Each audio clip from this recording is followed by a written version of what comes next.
Welcome to my YouTube channel Subrata real study. Subrata real স্টাডিতে সকলকে অসংখ্য অসংখ্য ধন্যবাদ। আজকে শুরু করতে চলেছি নম্বর সিস্টেমে যে শর্ট প্রশ্ন এবং সমস্ত পরীক্ষায়, বিশেষ করে বেশিরভাগ পরীক্ষায় এসে থাকে এই প্রশ্নগুলো ভীষণ ইম্পর্টেন্ট এবং অনেক পরীক্ষায় এই প্রশ্নগুলো এসছে।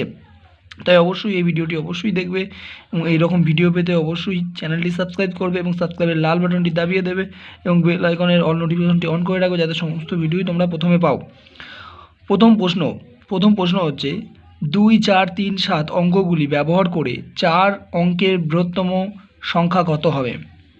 প্রশ্নটি আরেকবার রিপিট করছি, 2, 4, 3, 7 অঙ্কগুলি ব্যবহার করে 4 অঙ্কের বৃহত্তম সংখ্যা কত হবে?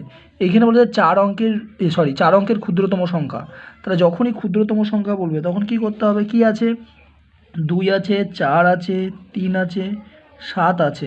তাহলে যখনই ক্ষুদ্রতম বলবে তখন ছোট থেকে শুরু করব। ছোটোয় কি আছে? 2, তারপরে ছোট কি আছে?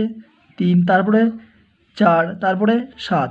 তাহলে এটা হলো ক্ষুদ্রতম সংখ্যা। তাহলে এটা হচ্ছে ক্ষুদ্রতম সংখ্যা, 4 অঙ্কের ক্ষুদ্রতম সংখ্যা। এটা হচ্ছে 4 অঙ্কের ক্ষুদ্রতম সংখ্যা, এরকমভাবে হবে। এইটাই যদি বৃহত্তম বলতো তাহলে কি করতাম? আগে বড় লিখতাম। বড় কি আছে? 7 আছে, তারপরে কে আছে? তারপরে 4 আছে, তারপরে 3 আছে, তারপরে 2 আছে। এটা কি হতো? এটা হচ্ছে বৃহত্তম হতো। এটা বৃহত্তম হতো। এরপরে চলে আসছি আমরা 2 নম্বরের প্রশ্ন। 2 নম্বরের প্রশ্ন বলেছে 7, 8, 1, 2, 5 5 অঙ্কের ক্ষুদ্রতম সংখ্যা কত হবে? তাহলে এখানে 5 অঙ্কের ক্ষুদ্রতম সংখ্যা কত? 5 অঙ্কের ক্ষুদ্রতম সংখ্যা, এখানে ক্ষুদ্রতম বলেছে তাই ছোট থেকে, ছোটোয় কি আছে? ছোট আছে 1 আছে প্রথমে, তারপরে কি আছে? তারপরে 2 আছে, তারপরে ছোট কে আছে? 5 আছে, তারপরে কি আছে? 7 আছে, তারপরে 8 আছে। তাহলে এটা কি 5 অঙ্কের ক্ষুদ্রতম সংখ্যা এই হবে 1, 2, 5, 7, 8। এটাই যদি বৃহত্তম বলতো তাহলে কি হতো? এটাই বৃহত্তম বললে 8 হতো, 7 হতো, 5 হতো, 2 হতো, 1 হতো, এরকমভাবে হতো।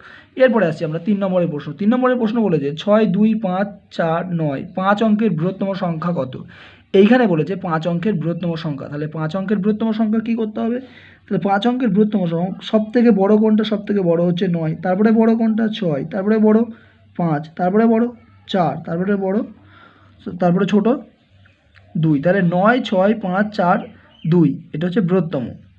এরপরে চলে আসছি এইখানে লাস্ট প্রশ্নে ক্ষুদ্রতম 3 অঙ্কের মৌলিক সংখ্যা কত? ক্ষুদ্রতম 3 অঙ্কের মৌলিক সংখ্যা কত? ক্ষুদ্রতম 3 অঙ্কের মৌলিক সংখ্যা হচ্ছে, সবথেকে ক্ষুদ্রতম 3 অঙ্কের মৌলিক সংখ্যা মনে রাখবে 101। 101 হচ্ছে 3 অঙ্কের ক্ষুদ্রতম মৌলিক সংখ্যা। হ্যাঁ, ক্ষুদ্রতম মৌলিক সংখ্যা হচ্ছে 3 অঙ্কের ক্ষুদ্রতম মৌলিক সংখ্যা হচ্ছে 101।